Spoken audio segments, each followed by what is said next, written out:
പുതിയൊരു വണ്ടി, ഒരു ഇലക്ട്രിക് വണ്ടി എടുക്കണമെന്നൊരു ആഗ്രഹം ഉണ്ടായിരുന്നു. അങ്ങനെ തന്നെ ബാക്കിയുള്ള വണ്ടിയുടെ കമ്പയർ ചെയ്ത് നോക്കുമ്പം ഫസ്റ്റ് ഓപ്ഷനിൽ ഞങ്ങൾ മുന്നേ വന്നത് ഓല ഇലക്ട്രിക് ആണ്.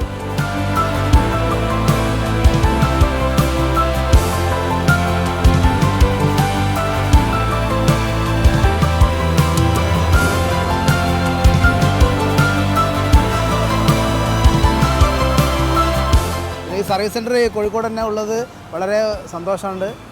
അതാണ് ഇതിനെപ്പറ്റി പറയാനുള്ളത്.